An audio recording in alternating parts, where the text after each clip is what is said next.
Greetings. Welcome to the Lightroom forecast.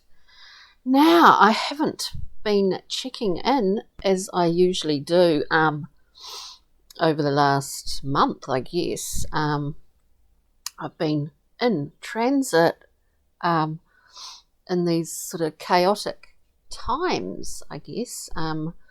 So anyway, I'm back today. We're looking at this up-and-coming full moon in Aries on the 20th of October, which is looking to be, well, potentially quite explosive, I think. Explosive not in the sense of actual explosions, but in terms of a freeing up of new information, really big shifts in the movement, in the way that things are happening right now, which is interesting observation of time, kind of past, present, future, kind of all slightly overlapping in some cases, speeding up, slowing down. Interesting, very interesting times for us all, and beyond our own immediate situation, whatever that happens to be, how challenging that can be in various different ways for people. We are sort of all experiencing some big changes. That is our connection. I guess for once we are all experiencing something that doesn't have any discrimination, I guess. So it's all very interesting. So as I said, we are looking at, this is a collective, this is a general reading for this up and coming full moon on the 20th. And I must say, without going on too much before we get into the cards, that I had great opportunity, actually, having normally residing in Aotearoa in New Zealand, to go back to Melbourne, a great city that I spent many years in. And I do feel lucky to be able to have been able to actually catch up with some dear friends, and to see and feel the general atmosphere of the city. A good eye-opener. I think we get used to our own environment, and when we move into another, to see, especially on a larger scale, what extended lockdowns, what impact that has on not only, people's financial circumstance, but psychologically, spiritually, in every conceivable way. So I feel lucky to have been able to experience that, and to see some wonderful people, but now I am back in New Zealand in quarantine, so let's get into it. I'm going on a bit, but it's been an interesting few months, so let's just see. We're going to look at general energies. We'll look at our choices around this time. We will look at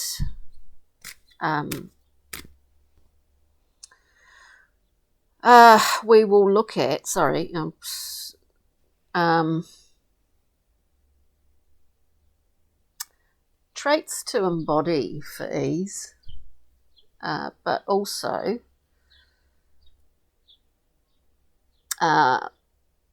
positive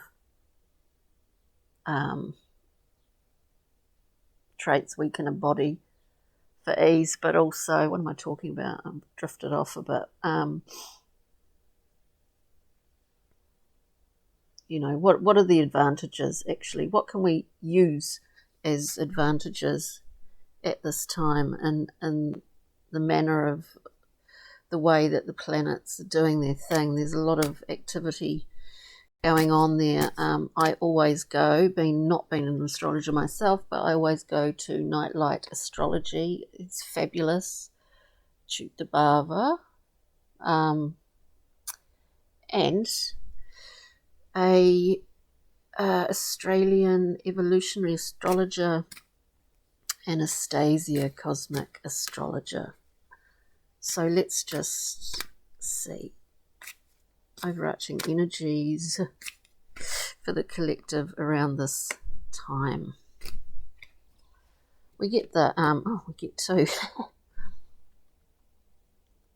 Look, we get a certain level of you get the Knight of Wands first, the Queen of Wands secondly. The Knight of Wands, very impulsive, doesn't really think before plunging in, creates its own weather patterns around him or her, very impulsive.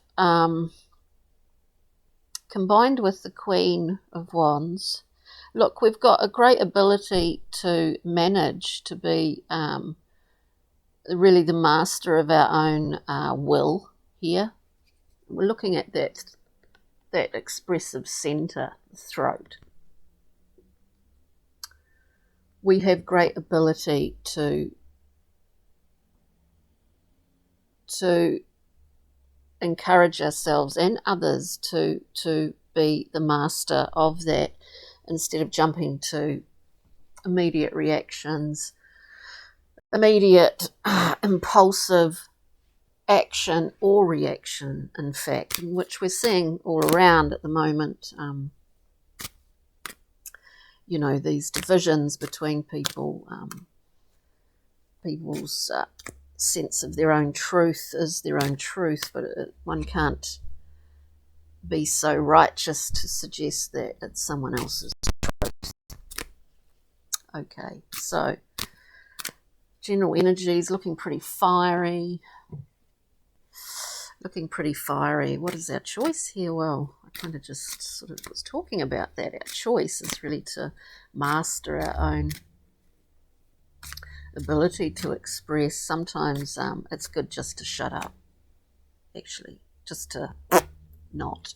We get the four, honestly, we get the four of of discs, a very, you know, in the Thoth deck, which is the first and foremost deck that I always go to.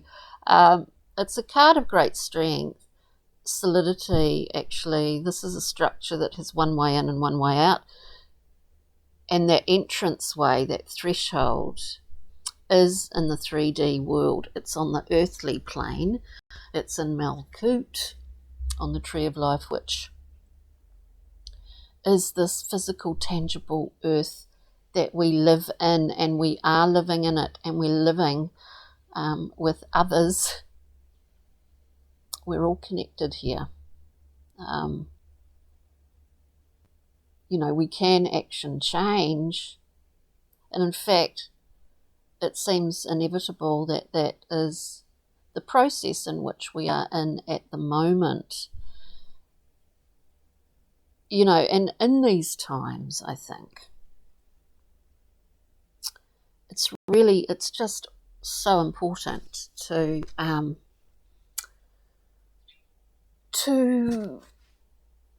remember and come back to your own centre, to that strong, that really strong, I'm not going to say fortress, but that strong internal building.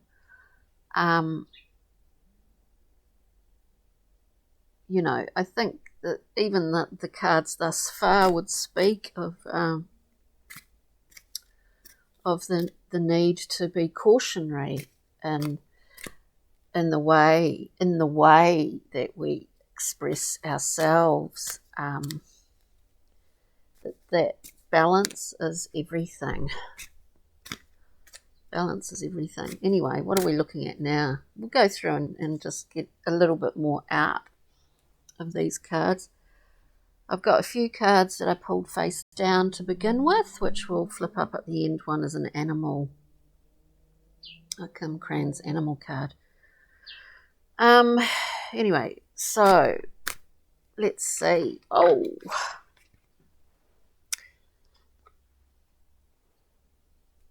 this is just a random. All right, so we get the Ten of Cups, beautiful card, satiety. This is like the ultimate expression. The ultimate expression of emotional bounty, of seeing it around you. We'll just get one more card for that position, which is advantages in this situation is that we probably see people at their best and also at their worst in this situation being what's going on in the world currently at this time, all over the show. Just one more card, please. So we see people pushed to the limits. We see people confused by media, by, well, even their own confusion. Trying to understand their own emotional mood swings, the machinations of their own mind. Advantages in the situation. So we see people at their very wonderful best, highest expression of humanity, but we also see the polarity, the absolute opposite of that, also just reacting from our, basic, like scrambling over those that's just what I see, scrambling over young children and old people to get to the lifeboat first. With that, we get the, it's not all gloom and doom. Advantages at this current time. We know this Princess of Swords is flailing around. She's got one sword. She's surrounded by cumulus. She can't see what's actually really out there, but her mind is a very fertile, active place. So there's a level of confusion. There's a level of being defensive. We see this tuning into social media of any kind, I guess, and news, which is, I must say, incredibly, a lot, not all, but a lot of mainstream news is incredibly manipulated and completely far from what's happening on the ground at this time. So I'm not speaking of anything that probably people tuning in here aren't aware of. I know that. But the cards do speak for themselves. So the princess is kind of confused, but and defensive and ready to fight, but there is no actual enemy. It's a place where we can be for a period of time, because as I look out here right now, I'm in Auckland, there's clouds. The weather moves very quickly here because we're right in a harbour. Clouds don't, they disperse pretty quickly. So traits for ease collectively for us all this current time as we near towards the Aries full moon. It's a hot and cold kind of time. We get the Prince of Wands, another wand here. It's a very warm, it's a very orange and yellow reading in terms of the colours involved here. The solar plexus, the orange, that self-esteem, the orange, and also that will centre of the throat to express verbally? Are we listening? Do we hear? In fact, I think the ability to listen, especially at this time, which I've just been noticing lately, is very much not in the forefront of, it's really important to listen.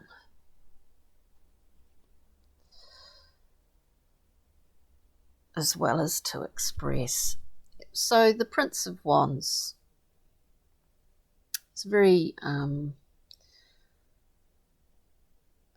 adolescent character. In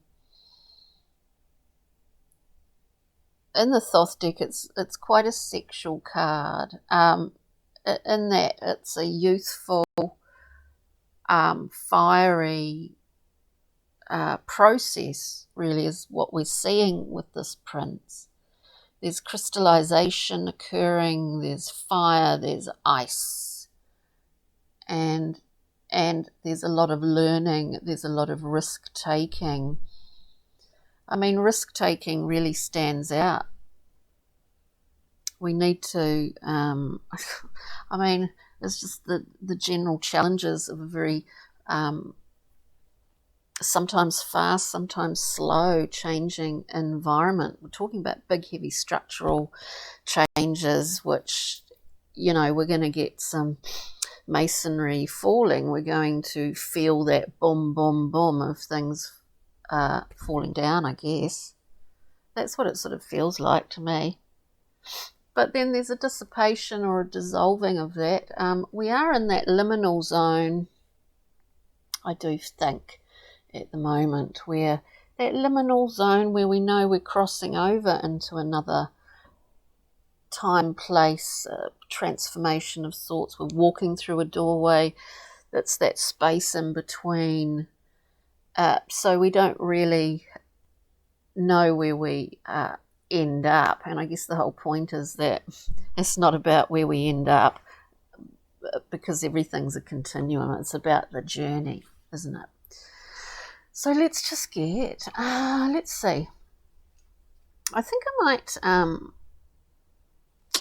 we might just go for Pixie and Fairy cards for some light relief here at the Lightroom forecast today. And I will be coming in with the, with some 3-month projections for each astro sign. I say projections, I mean these readings are incredibly general, so take what resonates and don't if it doesn't. You know that. Anyway, so we've got pixies and fairies. We're looking at this sort of overarching energies of this impulsivity of the knight, with the more sobering influence of the Queen. The Queen knows what it's all about. She kind of really does have a handle on her own ego. So there's a maturity here. That is the choice. Is like, yeah, there's a choice here. Are we going to kind of be stable with it? Have a level of control, responsibility, self-responsibility over our impulses, our reactions at this time. So let's just see with the Queen and the Knight. Pixies and Fairies, Brian Froude's Fairy Oracle. What can you offer us, fairies? Oh, Pixie and Fairies. Pardon me. Here we've got the Sage, the Great Wise Sage. See the little pearl eyeball. There's a level of wisdom in this card. The Sage is time immemorial in some respects, and as a character, she has the ability to see literally 360 degrees And we talk about that in terms of an understandable spatial place where we're in the centre, and we've got this circumference of 360 degrees, but it's sort of it's that as much as it is seeing back in the corridors of time and seeing forward also. So there's a lot of wisdom to be had here. There's a lot of wisdom to be learnt, to be gained, and to be shared. And we can't forget that, the great benefits of sharing.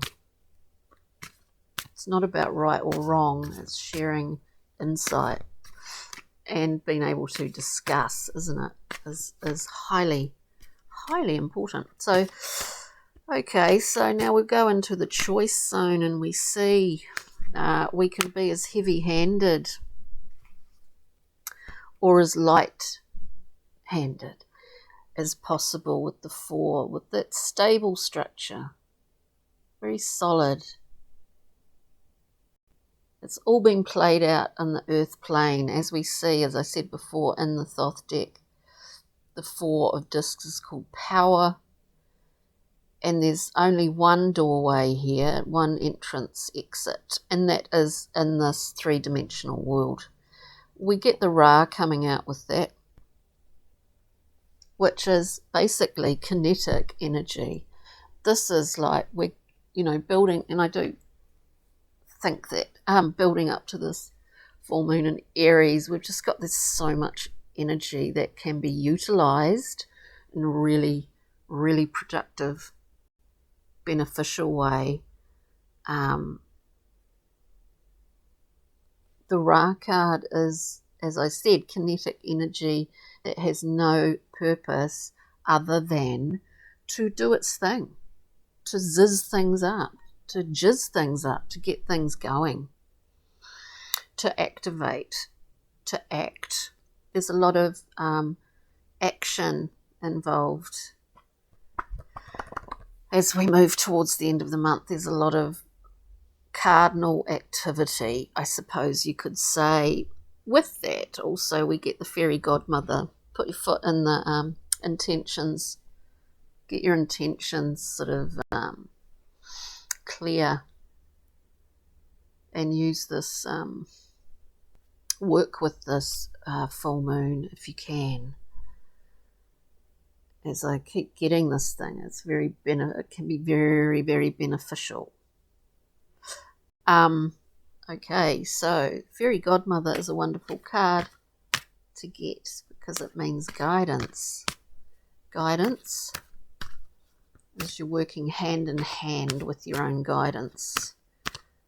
It's sometimes a great challenge, actually. Sorry, we're just getting a few too many there. We're getting a few too many, but oops, now, interesting, just in terms of talking of guidance, we have the Singer of Initiation. Indeed, we are going through a massive level of some kind of initiation, it feels, on the evolutionary path, because, we're all evolving. It's very much an evolutionary period in time, a kind of acceleration of this. So we get the Singer. Singers are like aces, divine gifts that present themselves, that come through. But it is with the Glancona card as well. We really need to be savvy about illusions, manipulations, certainly in terms of the information we're receiving, not from our guidance, but sometimes it is. We need to be aware of, the delineation between intuitive hits and just your mind sort of giving you the usual shtick. We figure out ways on a personal level to understand the difference there, but ideally, but as a collective thing, you know, the Glancona is a I guess like a bit of a shyster, you know, spinning a story in order to get a required outcome. So this initiatory phase, you know, period that we're in, where we're seeing the what's the word? Well, we're seeing the foibles, I guess, or the you know, the weaknesses in the system are becoming more and more pronounced as there's more stories of corruption and money laundering, you know, Pandora Papers, all of this sort of thing. Pandora's box indeed opened, and yes, indeed, hope was the thing that was left, thankfully. Anyway, can never lose out on hope. Now, Pixies and Fairies, traits for ease, where we had the Prince of Wands, a kind of indication that there is a synthesizing kind of thing going on at the moment, collectively, individually. We need to be pretty fluid, you know, fire and ice. We need to be pretty fluid in our ability to heat up when it's required and cool down when it's required, you know, this sort of oscillation, this balance. So traits for ease, Pixies and Fairies. Traits for ease at this time. I'm just getting way too many coming out. Yeah. Oh yeah. So I'm going to give them another bit of a shuffle. Yeah, look, it's drawing down pretty deeply to bring out the I don't know, the better qualities of our wonderful humanness, you know, honour and standing up for our integrity, our beliefs at this time, you know, and just trying to stay strong is very important. So I've got a few cards there. I'm just going to pull face down a Journey Map card, one from my own deck. Okay, we can turn over at the end. Okay, so this traits for ease, this need to, you know, be quite fluid at this time, to be able to move, you know, just, yeah, to be able to move, don't get atrophied or stuck or ground down. I know it's difficult times. Difficult. So we get, indeed, again, a card of being very fluid in form, very fluid. We have the shapeshifter, the Pook. It's whatever you want it to be in some ways, but it will present, you know, we all have our own perspective, right? Isn't it? Which is based usually on our experiences in life and how we've processed those experiences. But the shapeshifter is about being fluid. It's about being able to walk or appear in many, many different guises, to work with those sort of, you know, to work with the energies that are around that we don't always see. We just see them, people sort of playing are being impacted by them and playing them out in the way that kind of relates to their own archetypal patterns, I suppose. So, yeah, a general guide to be as fluid and flexible as possible. And I'm looking out here at these palms. You know, you think of the bamboo, how bamboo, you know, those how they use it for scaffolding, and because it's great because it moves and it's incredibly strong. You know, we don't want to be an unbending tree because we'll end up breaking. So that fluidity is what I mean. With that, we get not Michael, we get Mike the Micromancer. So this figure who sees the detail, it's kind of a very Virgoian card, who sees the detail in the entire picture. Who sees the whole of the forest and sees every minute little seed and little animal and insect that exists in that forest as well. It's about tallying, it's about ledgers, adding things up, taking things away, seeing how balance actually does work, whether it's in your books, in your ledger, or in nature. It's quite a beautiful card, that, actually. And then we have the 7. I wish you could see the gorgeous purples in this card. We have the 7 of the Singer of Intuition, which is number 7. Singer of Intuition. Anything that can encourage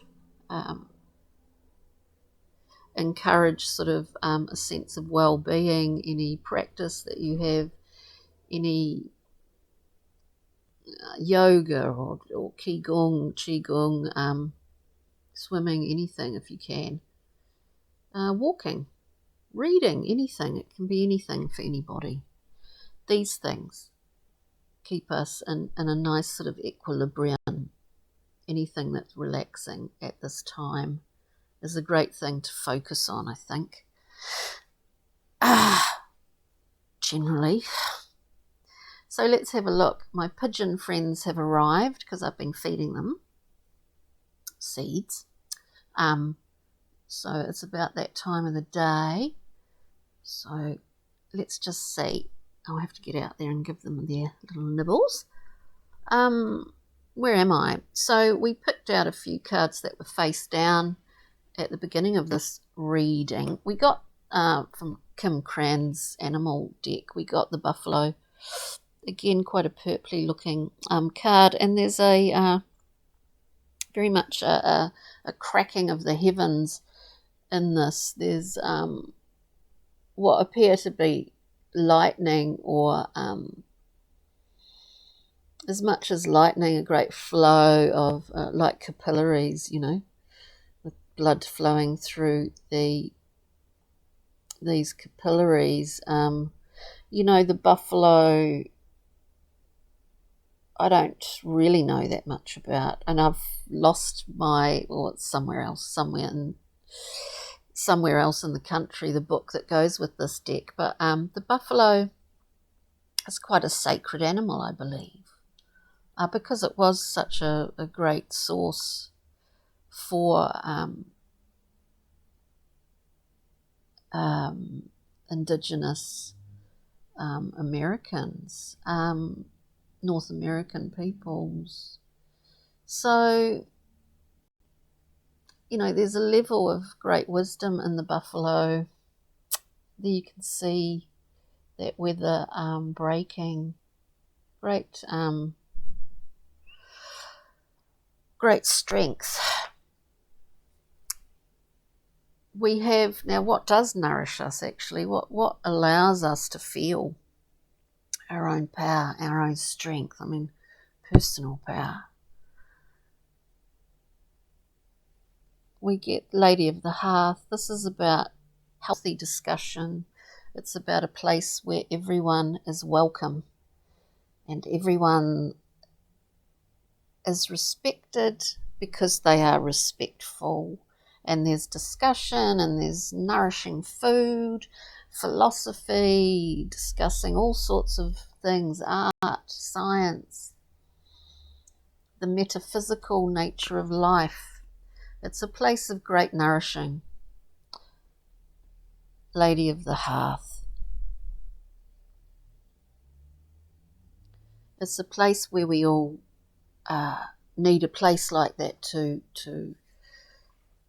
I guess, to belong, to be nourished, and also to offer what we have to others.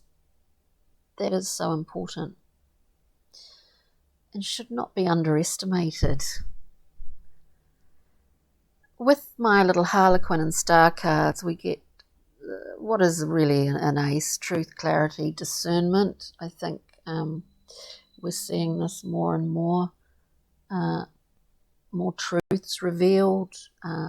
As more truths are revealed, maybe we become more discerning in our views, in our what we put our faith into. What we put our faith into in terms of governments and things like that. We also get your divine guidance is helping you, and I really do believe that is what we get from this entire reading. There's levels of guidance are quite intense. There's the ability to draw out great wisdom from these times, from this time right now. And if we're looking at this, Aries full moon, which is really a great opportunity, a great activation point, a great action point to be used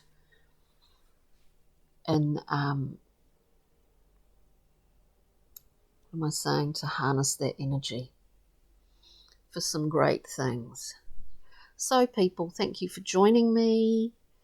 Do stay tuned. I'm sure I've lost people. I don't know. I just like coming on here and doing this, and I'll be, over the next few months, I will be being a more regular, as was before I went on my little sojourn to Melbourne. So I will be returning there, though, ideally, hopefully. So take good care, people. Enjoy this time. Give yourself time to soak up the energies and take good care. And we'll see you soon with all the astro signs. Okay, ka kite. Bye for now.